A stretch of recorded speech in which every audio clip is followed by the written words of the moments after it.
Good afternoon, everyone. We're going to wait for a couple of more minutes before we start, so just stay tuned.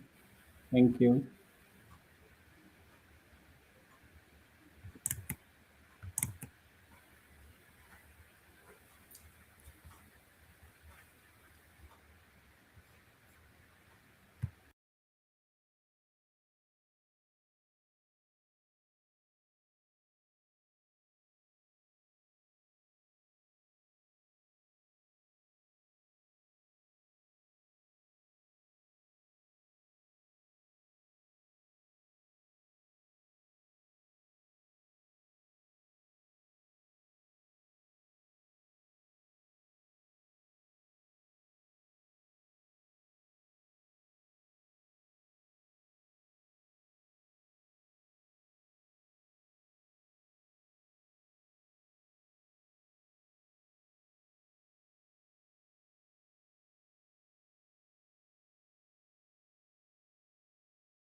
Good afternoon, everyone, and welcome to another episode of CX Minds Live. My name is Krishna, and first of all, thank you all for joining us on a Sunday afternoon. And I promise you will take a lot of insights, valuable insights from this session. Today's session, we are going to talk about CX strategy and proving return on investment, linking CX to revenue and cost. We'll focus on practical frameworks, board ready models, and decision rules that help CX teams secure investment and drive measurable business impacts. For this discussion, I'm delighted to welcome Ms. Vibha Sareen Prabhakar, Chief Experience Officer at Shriram Automall. Vibha brings over 2 decades of global experience across India, US, UK, Europe, and the Middle East. And she has built a reputation for turning digital transformation and CX strategies into double digit revenue, growth, and scalable phygital customer engagement. She has served in senior leadership roles across retail and financial services, led large P&L and transformation program, and partnered closely with boards and C-suite stakeholders to reimagine operations and risk managed growth. Vibha is also a recognized voice in CX community as a global CX 100 honoree, Women CX Leader of the Year, and most recently featured in CEO India Weekly's Power Circle of 100 Women Leaders. She is a trusted mentor and advisor to startups and professionals, as well as a keynote speaker. Today, Vibha will share tactical ways to frame CX as a commercial investment, a CEO friendly metric that wins attention, a one page CX business case template, and a practical rule for prioritizing people, process, and tech spends. Welcome to the CX Minds Live, Vibha, and thank you so much for joining us today. Great. Thank you so much, Krishna, for having me on air today. And I love that we are doing this on a Sunday. And thank you for such a kind introduction. I think Sunday is a perfect time to step back from dashboards and deadlines and have a real conversation about CX strategy and impact. I really appreciate this initiative that you have taken along with your full time job. And CX Minds is an amazing initiative to focus on customer experience aspects. And it is a very important business metric, and the outcomes of this conversation we don't have enough in our offices otherwise. So looking forward to a relaxed, honest, and hopefully useful discussion with everyone today. Thank you, Vibha, and thank you for giving us time on a Sunday afternoon. And you rightly said that. these kind of discussions, if these are away from those dashboards, it's absolutely great to have such conversations, and I'm sure our audience will get lots of information today.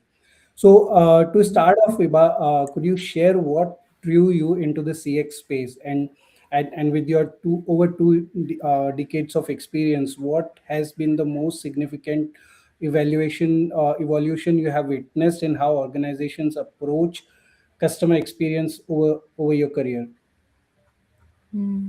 Sure, that's a punchy first question. So, I didn't enter CX as a buzzword role, but I was fortunate to create this role and, also give it a title myself because it was a newly carved role that the organization was looking at and hired me.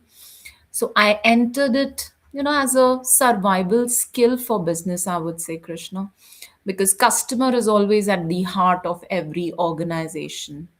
So that's how my journey into CX began very early in my career when I realized that customers don't experience organizations in silos, they experience moments. So I was drawn to CX because it sits at the intersection of business, customer mindset, and expectations, technology, and trust. So that's how it has always been very close to my heart, and I'm very passionate about it. But the biggest evolution I have seen, uh, that CX has moved from being a reactive and a survey led uh, aspect to becoming more predictive and outcome driven.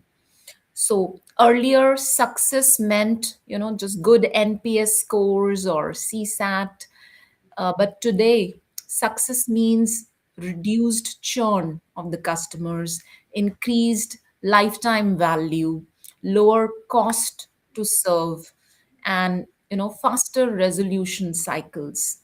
So CX, in my view, has evolved from how did we do to what will the customer do next, and how does that impact the revenue and the P&L. Great, great. Thanks, Vibha, for that. And I think I'm sure the kind of evolution we all have seen. You have been into this space for more than 20 years. It's for 18 years for myself. So Yeah. I'm sure back then it was not treated like as a CX, but it was kind of customer service or support, people used to call it, right?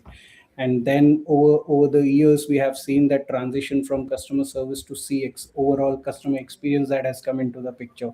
You rightly pointed out that it's not just about the NPS anymore. It's about more about looking at the other parts as well, like reduced churns and how you link it to the business impacts and the revenue of the business, right? So with this, like, I want to understand, like, when you think about CX strategy, what does strategic CX actually mean to you, and how do you distinguish it from just having good customer support or service, and then having a customer experience? Sure. And this question comes up a lot as well. And, very simply, I differentiate between the CX strategy and the customer service, right? So, in my view, good service fixes a problem, it is a cost to the company. The higher the service, the higher the cost, right? But a strategic CX prevents prevents that cost, it and reduces that effort around service, and it in fact ultimately monetizes the insight, and that's the impact on the P&L that a good CX strategy should have. So strategic CX is not about delight in isolation, it's about designing experiences that move business levers. So the difference is in the intent. So customer service focuses on resolution, I would say, but a strategic CX focuses on behavioral change of the customer and insights and data and analysis that the organization can benefit from. So, if the CX is not influencing retention, cross selling, cost reduction, or compliance risk with DPDP law getting implemented these days, where data privacy and data protection of the customer's data is very very critical. It's not strategic CX that is the only answer. It is very ornamental, it is very basic. So strategic CS, my view, doesn't sit in dashboards alone, it actually sits in the PNL.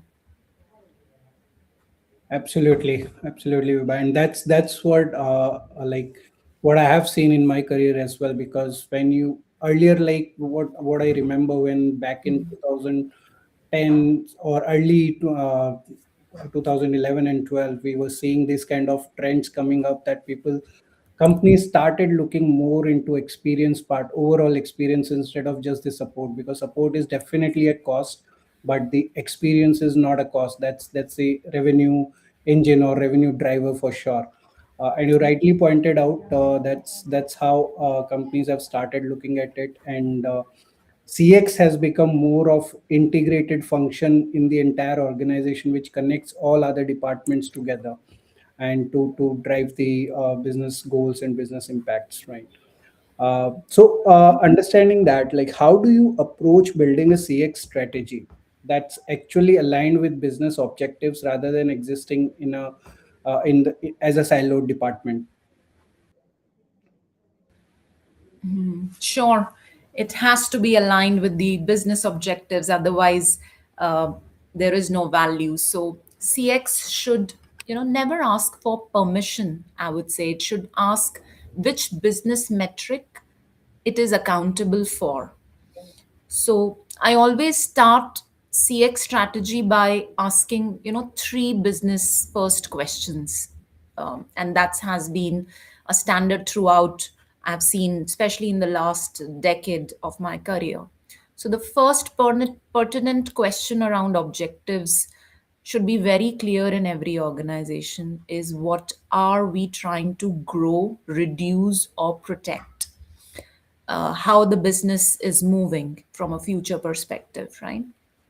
Second is around, where do customers drop off or complain or disengage? So, which part of the customer's journey more effort is required? Where are the gaps where improvements are required? Last but not the least, which moments create disproportionate cost or revenue impact? At the end, every organization is into business looking at profits, but where exactly there is a cost or a revenue impact, that focus has to be there for CX. So CX then becomes, a means and not a mission. I embed CX metrics directly into business reviews, not as a separate report, but as leading indicators of revenue and risk. So if CX has its own strategy deck and you're presenting CX separately, it is already misaligned in my view. Absolutely. And so you rightly pointed out, like, if it's not integrated with your business outcomes, it's of no use, even if you have great strategy or great initiatives for your CX improvements, right? So, but let's say you have great strategy, you have designed a CX approach which looks very good on the books, right, or on the paper. But generally, when it comes to the expectations, for leadership expectations, and what is in the reality, right? So in your experience, what are the most common disconnects between what leaders expect from CX initiatives and what actually gets measured or delivered on the ground? Question. And before that, I'll just tell a small story. What happened when I walked in one of the organizations, in a room full of about 20 men, and being the only woman when I walked in. um, everybody assumed, and a gentleman asked me a question that, are you from HR? So my answer to that was that no, I'm here to drive CX and support you in driving the PNL. And I think that's when I started getting some more attention around the table. So, back to your question on leadership, uh, the expectations are very, very different. Um, and especially from a woman leader, the expectations are even higher, I would say. It comes very naturally to a woman leader that customer service, retention, and how will it impact in terms of the growth, right? That always is a question, and aligning the leadership objectives is always a challenge. But the biggest disconnect is not the intent, it is, in my view, the translation. So leaders want growth, loyalty, and differentiation. What often gets delivered is more surveys and prettier dashboards, if I may say. So the gap exists because CX teams talk in experience language, while leadership most of the time thinks in financial language. So bridging this means reframing CX insights into maybe revenue leakages, cost to serve inflation, as I said, and retention risk. So CX fails not because leaders don't care, but because we don't speak the same language. So that alignment is very, very crucial. Got it. So basically, which the point means that we should not just talk about the survey scores or the NPS or anything else, which are more of experience related topics that, as a CX professional, I and you would be talking a lot about, right? But what you're saying, the gap is because we don't talk the financial language, that what our initiatives are impacting to the business, or what, where whether it's growing the business in terms of revenue or it reducing the cost. So I perfectly align with that. But can you Exactly. put a light on, like, what's been the your most effective approach to demonstrate that financial impact of CX initiatives to the skeptical CEOs or the board members? Yeah, sure. It's always a challenge, and that's what keeps the job very interesting, right? So I never try to prove CX ROI directly. You have to trace it, and this is a journey. Nothing changes overnight. The PNL doesn't get impacted overnight, so it takes months and years of effort, consistent, focused effort to see that impact. So the most effective approach has been linking experience improvements to behavioral shifts of the customers. And with artificial intelligence and data analytics these days, it is very easy to put your hand and fingers on the numbers and how it is impacting the P&L by mapping those shifts to financial outcomes. So for example, reduced repeat contacts will lower your operational cost, and that can be easily identified in the system. um, Another example, faster onboarding of the customers will start generating faster revenue. There will be a faster revenue realization. So similarly, better recovery journeys will have higher retention, loyalty scores, and lesser customer effort scores. So everything can be actually traced and tracked very, very diligently if that right focus is there. So one should avoid vanity metrics and focus on before and after comparisons tied to actual business KPIs. So CX ROI is not calculated. Uh, it's actually uncovered. It has to be found in the systems and linked. Great. So again, another very important point, which is a takeaway. I think whatever you said are the same things, same metrics that we all measure, right? Whether it's the reducing the contact ratio or improving the onboarding time. So ideally the metric is the same, but how you portray that to the board is something that matters a lot in while we talk the CX initiatives in financial terms. So you rightly said Exactly. that if you reduce the contact ratio, then it's definitely a reduction in your operational cost, and if you improve the onboarding time, then definitely it starts generating the revenue faster. So I'm sure the board members or the C suits would definitely understand this language better, that I'm going to generate revenue faster than you expect if I do this particular initiative and reduce the onboarding time. Rightly said. I think that's a great approach towards demonstrating how the financial impact of CX initiatives is going to look for the business, and how the C suits can understand it. So, like, we understand about this linking or changing or tweaking the language, how we present our initiatives to the board members.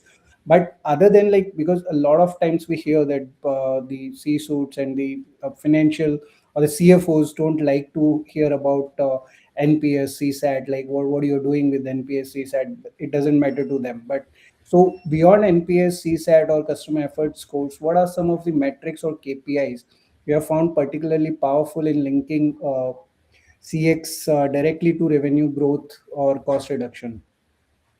Sure. No, I definitely am a big fan of NPS and CSAT as well, Krishna, because these are very simple metrics and survey led, quick and easy to conduct surveys where you get a very fast outcome in terms of the feel of the customer, right? So I do not dilute the importance of these metrics, but very, I mean, a lot of other very powerful metrics can be used as well, like cost per interaction.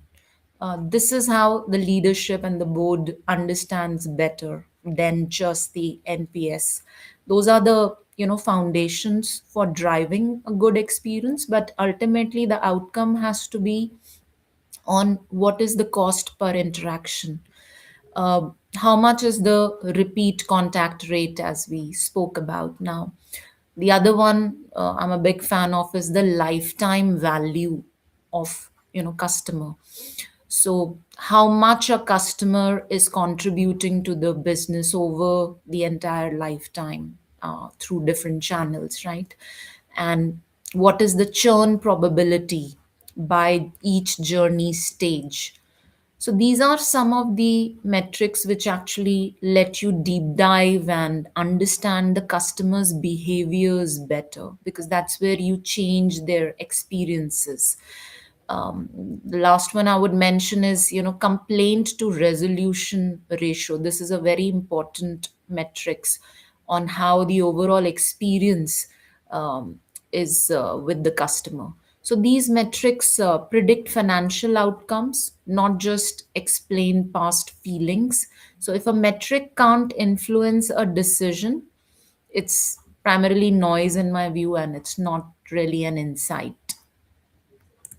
Absolutely, and I can connect well to this, because when I was heading CX for one of the organization, this was exactly the same framework that we had to use, because our lifetime value of the customer is, and the retention of the customer defines exactly what business demands, because these are the metrics which will show you how long the customer is connected with you and what value they drive to gives to your business. So I can definitely connect to that. So can you like, just to move ahead, can you share any specific example where you successfully connected CX improvements to tangible business outcomes, like whether it's like whether it's a revenue increase or cost reduction or retention improvement or increasing in the LTV, anything? Well, there have been numerous. So, what is coming on the top of my mind is, one CX fix saved more money in one of the organization than a change in the pricing, which was a general practice on an annual basis, right, of a product, like change the pricing every year. But there was one CX fix that we found which changed the entire game. So we identified that customers were contacting support multiple times due to some unclear communication at a critical journey stage. So by redesigning the journey and proactively communicating, we started reducing the repeat calls by almost double digits in a short period of time. Then it led to lower costs to serve significantly, and we had an improved retention in that segment. So, no new technology, no change in the pricing, just better experience design uh, is what we did. So this is a classic example in my experience where I feel sometimes the biggest ROI comes from removing friction and not really by adding features and anything fancy. Absolutely, and that's more important as well. Like to review the journeys every now and then, because that's when you find out like where are the frictions and how better you can remove them, even without involving technology or anything else, right? So it's a great way, and thanks for sharing that. So with this, I just want to ask one thing. So you have led lots of digital transformation projects, and also I wanted to understand, like, when it comes to proving the ROI for any initiative, whether it's a digital transformation or the CX initiatives, how do you prioritize the initiative? Because I'm sure when we work on the projects, or when we try to improve the experience, we come up with a lot of things where we need changes, right? It could be like bringing in new features, it could be improving existing ones, or doing something else. So how do you prioritize those parts, like which one should go first, which may have more impact on the business, or may have more impact on the customers? So how do you prioritize those things? Sure, a very important question, Krishna. I think it's about planning your short term and the long term goals, right, around CX. So the you know the ladder I follow to reach the path is quick wins should be by trust, and long term bets build value. So I consciously balance the short term wins to demonstrate credibility. So wherever a trust factor is required, those need to be done very quickly, and they should be short term goals and wins. But the long term investments, that reshape the entire customer journey and behavior, is where there's a lot of thinking required across the leadership, across the verticals, and it is not a one person's job. So the key is transparency by clearly labeling what pays back now versus later. So I think CX maturity is knowing which battles to win this quarter and which to invest in for the next 3 years, 5 years being a passe. So I think short term goals need to be very, very clear, quick wins, building trust. Long term investments have to be thought through along with the leadership, looking at the overall higher objectives of the organization. Great. Cool. So that's basically balancing out short-term and long-term initiatives and the goals that you want to achieve. And I'm sure that would depend a lot on the business requirements as well, that what business demands at that point of time, and how you balance both the approaches together. Yeah, Cool. flexing is very important, and you can't flex, then you can't change with the times. So Yeah, it's a very, very real time scenario. absolutely. So, so we were looking ahead. What trends are you seeing in how organizations approach CX measurement and return on investment? Are there any emerging technologies or methodologies that excites you or that you're seeing coming up?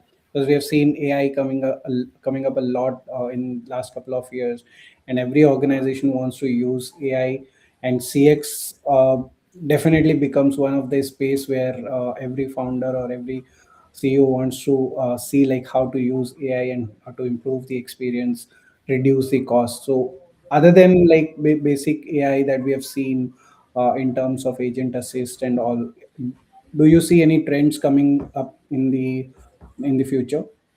Absolutely. So you rightly mentioned, how AI can help is what everyone's looking at. So the future of CX is very clear. It is very, very predictive and not reactive. And that's the trend coming up with AI driven journey analytics, predictive churn modeling, experience led risk management, right? So, what are the risks? That's very, very crucial whenever it comes to customer data. So, the other one is CX as an input into revenue forecasting. How revenue will get impacted with all the initiatives an organization takes around CX. So that um, is something everyone's looking at. And CX is becoming a business intelligence function, I would say, not just a feedback loop. And that's where CSAT and NPS kind of take a back seat. So tomorrow's CX leaders won't just, report experience. They'll forecast business outcomes, is how I see. Wow, that's amazing. Like forecasting business outcomes through CX. Like, cool. So I'm sure for that a lot of integration would be required with marketing efforts and product efforts, like to see where what's coming or what customers might be demanding, and how do we prepare ourselves to cater to those needs or those demands by the customers. And that's very important, like to identify or to forecast that these are the things that we need to focus in the future based on customer requirements, and this is how our experience going to look like if we go ahead in the right direction. So Yeah, I think not that working in silos, as I said initially, it has to be a concentrated effort across verticals. It can't be just one CX vertical doing all the job. It won't work like that. absolutely, I think that's great advice. So I think I we will try to keep it short, and so just on a closing note, I would want you to give one piece of advice to CX professionals who are struggling to get executive buy-in to prove the value of their initiatives. Then what that advice would be, and how even today our audience who is listening to us can take up those as a uh, tips, and then can if they want to go tomorrow and to take some buy-in from their executives, what how they can do for their CX initiatives. So, my only advice is stop asking for buy in, start delivering outcomes. So, it's a very simple advice. Tie every CX initiative to one business metric and own it end to end. Do a pilot, show that to the leadership. So when CX teams take accountability and not just the credit, executive buy-in follows naturally. So CX earns its seat at the table when it starts carrying revenue, cost, and risk on its shoulders. Absolutely, and you rightly said that you have to prove what your initiatives going to impact to the business. That's for sure. So, but like for every initiative you need some budget, right? So without budget you cannot move ahead in deploying the things that your initiative requires. So for that a buy-in is required from the management or from the executives. So you said that for the same thing, like you can do some pilot and then try and then show that this is from this initiative X is the impact that we are going to achieve, and to go ahead uh, in a better way or in a larger scale we need some budgets for that, right? But So I'll still, give an example, Krishna, to make it very clear, a very live example from the real life experience. There is a loyalty program, for example, and the CX team owns it, and that generates revenue. So be a self sufficient function, do not be a cost center. How are you able to, in your customer interactions through various channels, find opportunities to generate revenue? When you are able to show that to the organization and the leadership, I think the value automatically becomes clear. So do not be a cost center, be a straight revenue generating impact. great. Thank you, Vibha. So I think yeah, that's a great takeaway for every one of us. That start showing it as a revenue engine instead of a cost center. Then definitely there will be more alignment with the executives, and uh, probably will get the budget as well. Right. So I think it was great, great insights, Vibha, and the key takeaways that I can take off from today's discussion is that firstly, align all your metrics, all your KPIs that you measure in CX to the revenue, to the business impacts, to the language that executives understand, right? So that's a very major part that I'm taking away. And then the CX should never work in silos. It should be always integrated with the other functions to drive the kind of improvement that it has required, or the kind of experience that the companies wants to deliver. It can never be a single function working everything alone, but it has to be aligned with all the other functions to drive better results. So that. These are very great takeaways from my end. And thank you so much, Vibha, for your time, for sharing your insights. Now I'll open the time for our audience to ask any questions. So if anyone has any question, you can share it in the chat, and we'll be happy to answer your questions. Yeah, I'll be glad to take any questions and thoroughly enjoyed the interaction. Thank you, Vibha.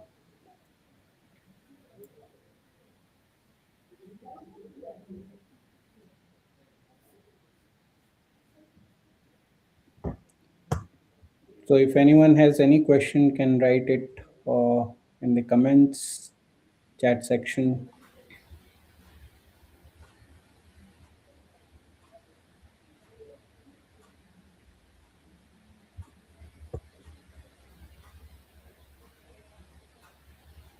I think we were quite clear in whatever we discussed. No one has any questions. So no worries. That's great. Thank you, Vibha. It was great having you today, and thanks for sharing all the insights. It was really helpful, and I'm sure people who are listening to us will be able to get lots of insights and will be able to implement those things in their work. Thank you so much, Vibha. Have a Thank you once again for having me. thank, Thoroughly enjoyed the interaction and all the very best for your future thank you, Vibha. Thank podcasts. you. Thank you. Good Thank you. day. Okay. Have a good rest of the Sunday. Bye. Bye.